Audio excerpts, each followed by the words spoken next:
Hi there, welcome back to my garden. We're continuing on with some garden tours through the garden to see what's blooming right now at the end of, well, it's the beginning of July now. So we're in our backyard. We're in zone 8B, Western Oregon, and I'm just going to tour you through these beds and show you what's blooming. Okay, so you can see this entrance is just right off of our carport. It's teak. And we have a hummingbird right over there, if you can see that. There he goes. So this is the entrance into our backyard. And you can see this retaining wall my husband built in just shortly after we moved in. Obviously it's been here for a while, covered in moss. These beds right here are primarily shade beds, and they're under this cover here, so they're really very protected.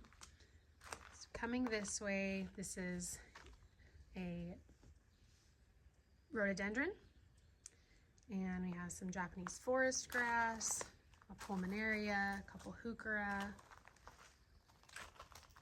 This is a Daphne. It blooms beautifully, very late in winter.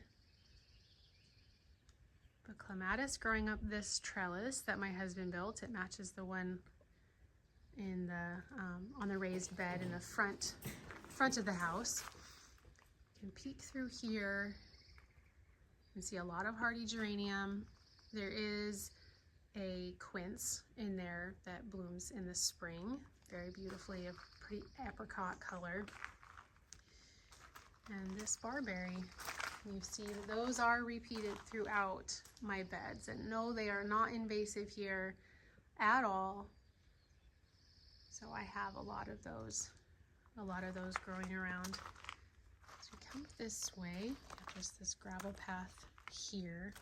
We'll go up this direction though. A lot of stone walkways, a lot of stone kind of staircases, I guess, that I've put in over the years.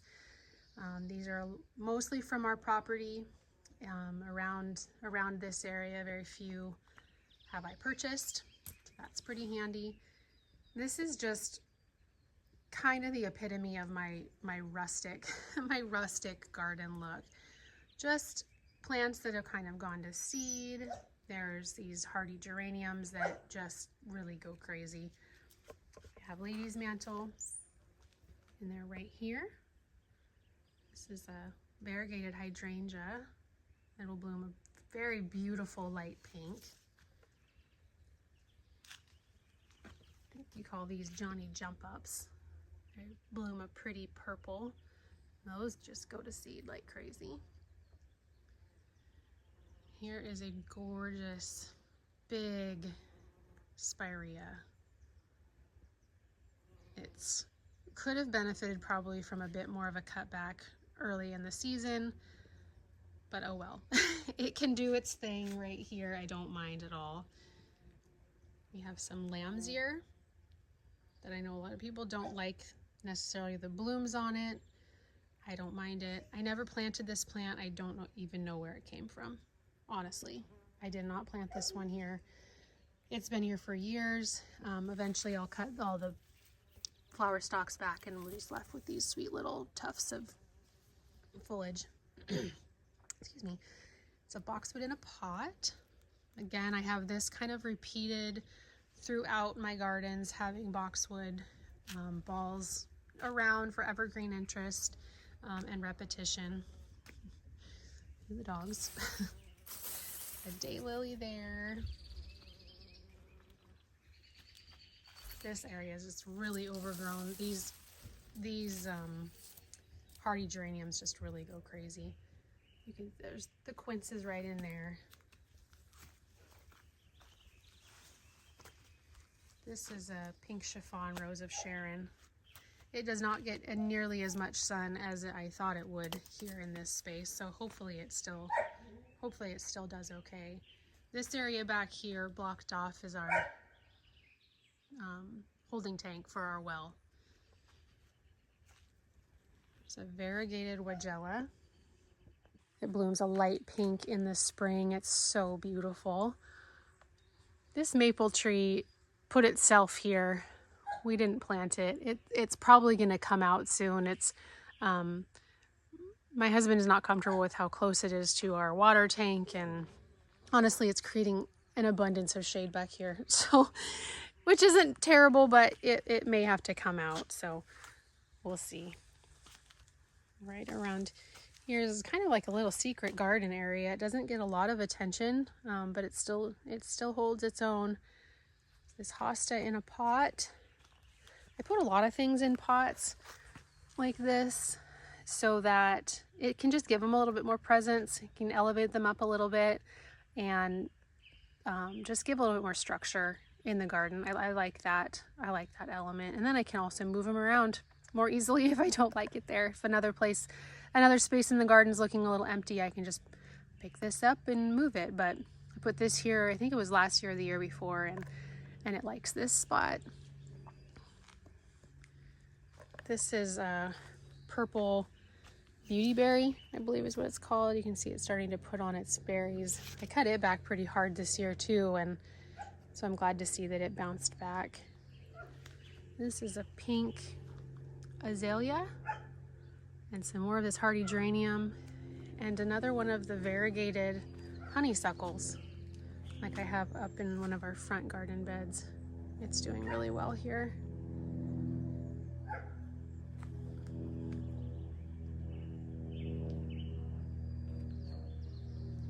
I think we'll loop around and give a better view this way. But this area is under a lot more shade than it used to be. So these plants aren't nearly as happy. This nepeta could use more sun. Of course, the hardy geraniums want more sun, but they grow like weeds anywhere. Anywhere they are planted, they grow like weeds, it seems like. So again, came down this little rock path underneath this sweet Japanese maple. I got this, I don't know, maybe 10 years ago at the Oregon Ag Fest. I have no idea what variety it was. It was just a nice little tight ball for a long time, and over the last couple years it's just branched like crazy, and I've actually pruned it substantially this year just to lift the canopy up so that I could even just walk under there. But it's beautiful. It comes out such a vibrant, lovely color in the spring and gets a gorgeous color in the fall. So here in the front, I have a peony that doesn't get enough sun either, and it just maybe has 3 blooms a year, but the foliage still looks pretty.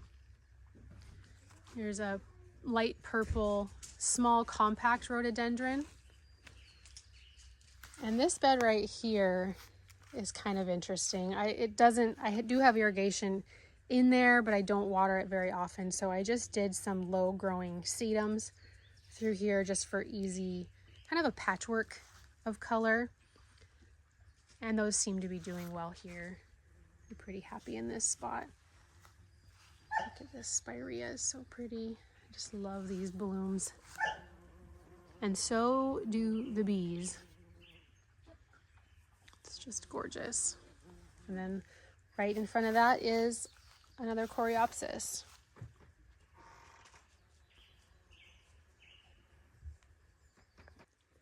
This double file viburnum here came from my parents' house where I grew up, and it was just a baby shrub that grew off of the parent shrub. My mom had a huge one of these, and underneath it we saw that there was a little baby growing, so I dug it out and brought it here, and so it's been here for probably 15 years, I want to say. Well, no, maybe 11 years. 11 years, and it blooms a beautiful yellow flower on the tops of all the leaves, all the branches in the spring. It's lovely. It's Doug fir that decided to grow here. It's not going to last much longer in this spot before it gets way too big, but we need to make sure that we put Christmas lights on it this Christmas, because it is a sweet looking Christmas tree right in that spot. So we'll just swing around here into more of the backyard, but I'll show you our patio space really quick while we're here. My husband built this in 2020. These benches, I just kind of described to him what I was wanting, and he made it happen. So I have these boxwood in here that I do keep pretty tightly shorn, and each year I plant around them with a different combination of annuals. Here is the marshmallow bidens and the pink cashmere verbena. And it's just a really nice soft combination. Again, they don't need much water, which is great because the boxwood doesn't want much water, and I haven't fertilized these since I planted them, and they're doing really well. Right here I have a Seven Suns tree. I absolutely love this tree. It has really cool bark. You can see it's like the really cool peely bark. It's just putting on its buds. It'll bloom later in the summer.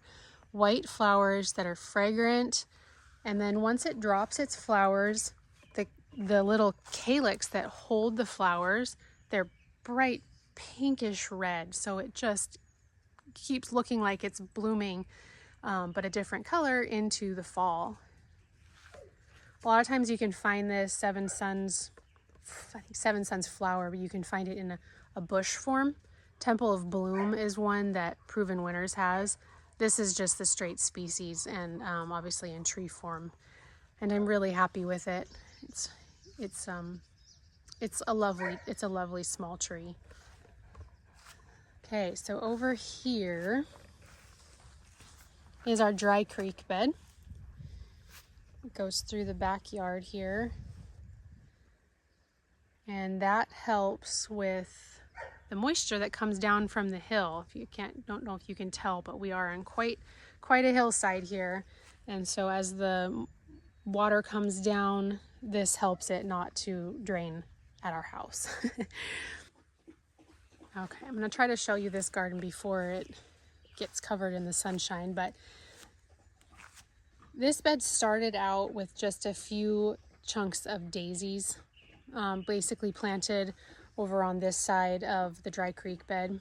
This is one of the original clumps of daisies, but now over the years it has grown quite a bit. So some daisies. I have Magnolia stellata here. It's actually in a pot planted right there. I just planted that this year, so it is in its infancy, but it did really well, and it's just a beautiful white flower in the spring. I planted it into the pot because, again, this is pretty slanted, and I didn't want to build up the soil on the front side, so I just put it in a pot, kind of buried the pot down in the garden, and there it lives. So we'll go up here on the back side of this bed. The barberry, another spirea, some ornamental grass, the yellow twig dogwood that's also in a pot. I have some phlox and some red cushion spurge. This is going to be the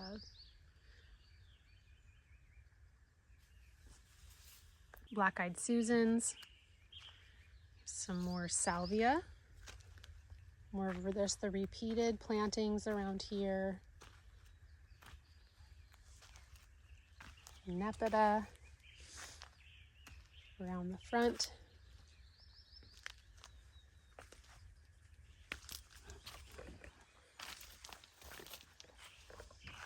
some lavender, and just some random little plantings in here, a Bordeaux and some more just low growing creeping sedum, some phlox, some wild strawberries, didn't plant those, of course.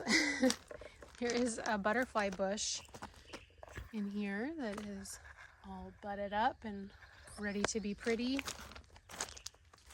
The bird bath, Crazy foxglove. This is about the time to be cutting back the foxglove.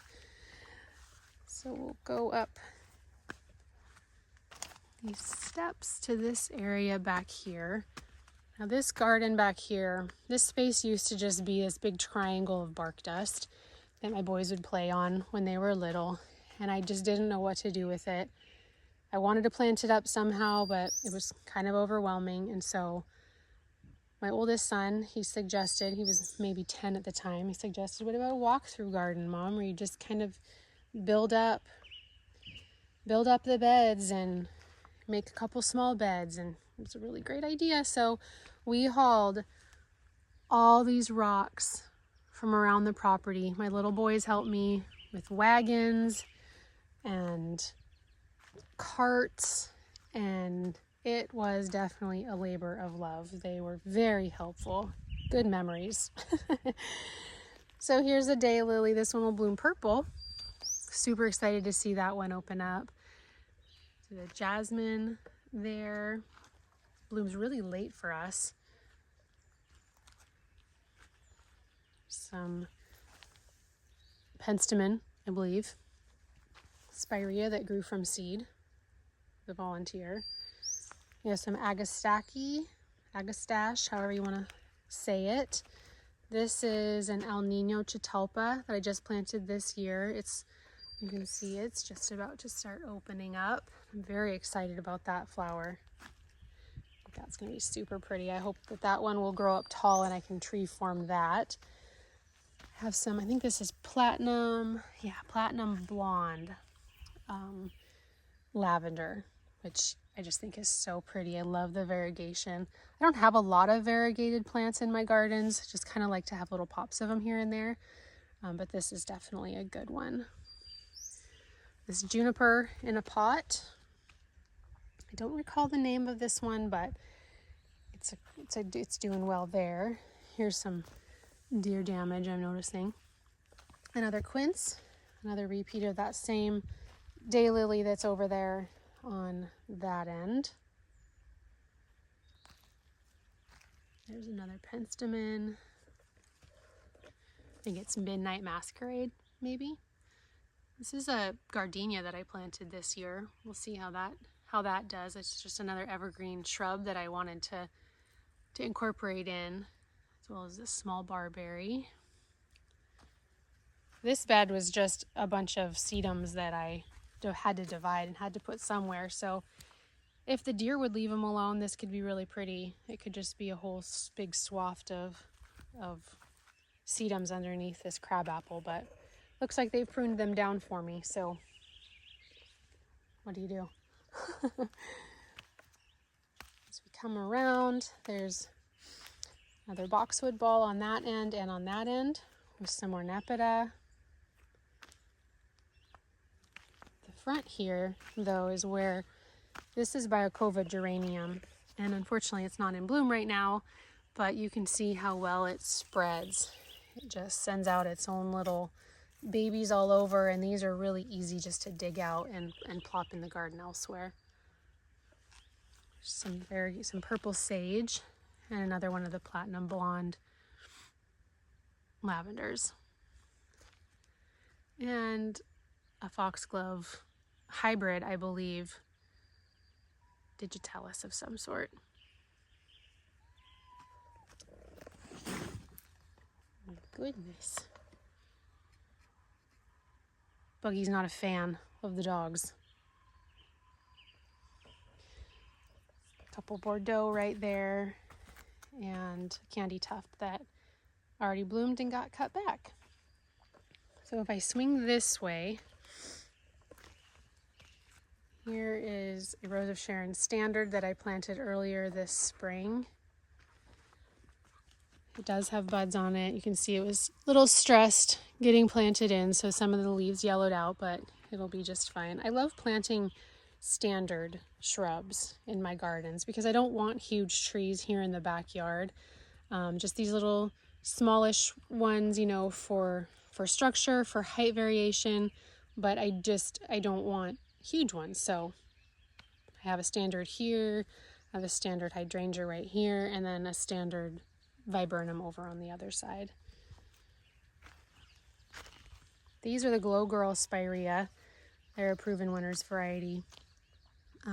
Just planted in this swath right here because I took out a huge lavender, 2 lavenders that were right here that just got really gigantic, really woody. So I took those out and put in these 3 Glow Girl Spireas, which I don't have anywhere else in my garden, so I really like those. Here's a Mystic Spires Blue Salvia right there next to Buggy, and another barberry. Here's a little Green Mountain boxwood that I'm trying to train up into a cone. I don't know if you can see that. Just a little $10 boxwood and seeing what I can do with that. This climbing rose was blooming beautifully. It's kind of at the end of its peak right here, but hopefully it is really happy and grows up over this arbor.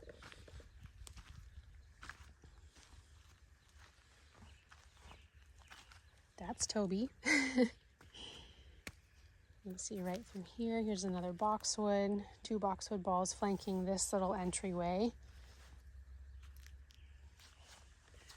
This salvia was really sweet. Little white blooms with kind of the purple stems. It's very pretty. We'll come down here and show the view from this direction.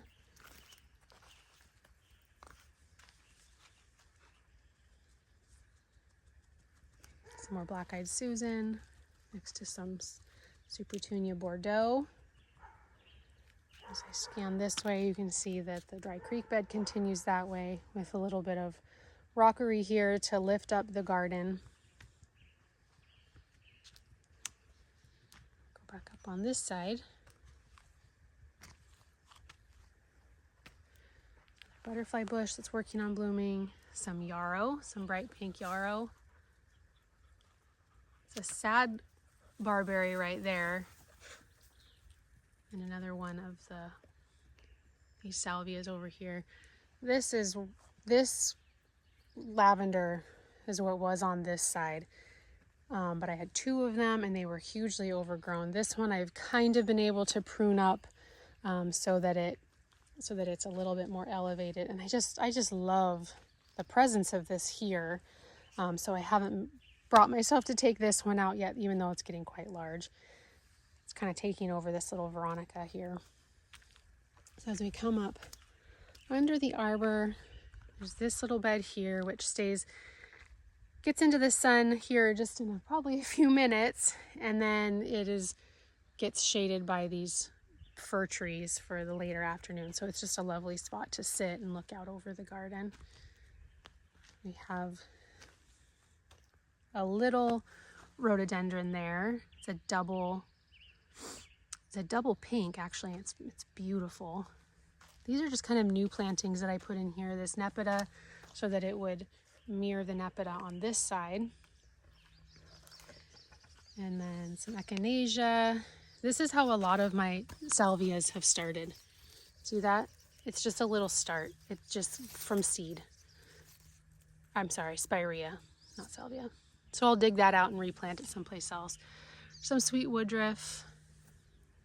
Some different plantings up here on this rockery. Some ground covers. Some junipers up there. That'll kind of hopefully creep out and create kind of a blanket up there.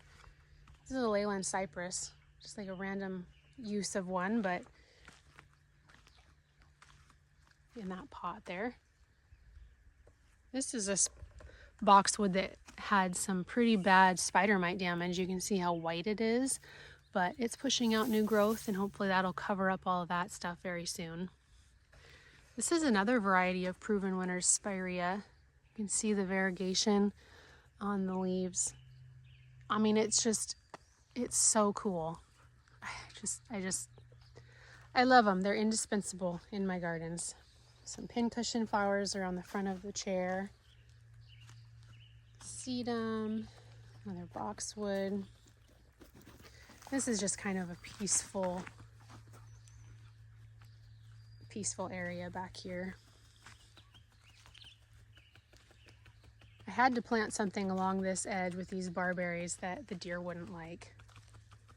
I hope that they end up being kind of a hedge back here. Okay, the sun is about to start peeking through, so I'm gonna get through this area so we can see it as best we can. Another hardy geranium. Some Gara, which I love. This is very pretty. This is a California lilac, which isn't actually a lilac at all, but just planted that this year also.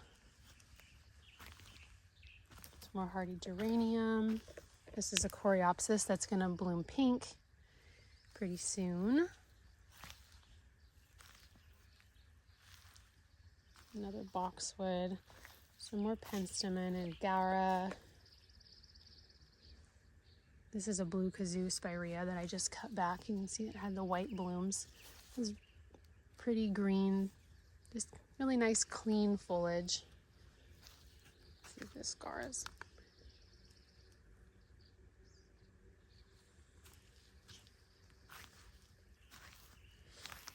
It's a little Miss Kim lilac. Obviously all bloomed out there.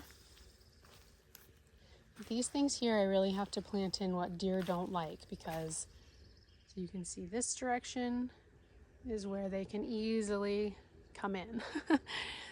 So I have to make it inhospitable right here for them to want to come in further. So here's our lavender.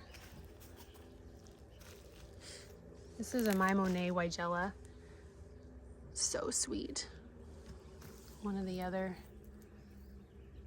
variegated options of Weigela that there are.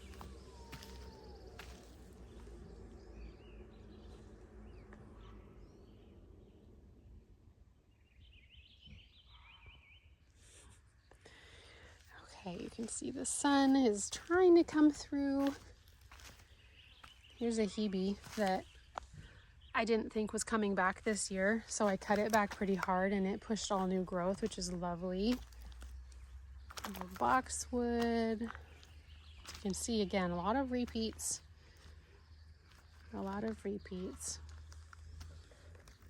There's another hebe, same one as on the other side, that all new growth. It's great. Some more creeping thyme. This is an easy one just to tuck in around rockery. There's a Concord barberry right there. Some pincushion flower just planted throughout. Foxglove that's kind of fallen over.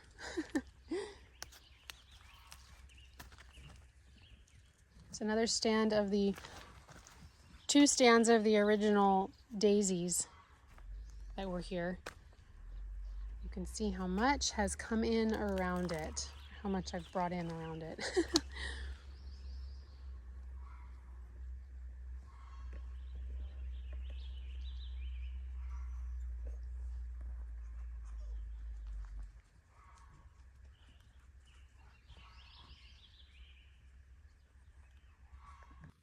All right, we're gonna end this garden tour right here for our backyard garden.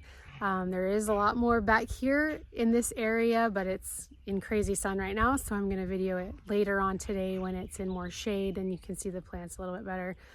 When the light gets harsh, it definitely makes it a little bit harder to enjoy looking at it. So I will see you in the next video. Thanks, bye.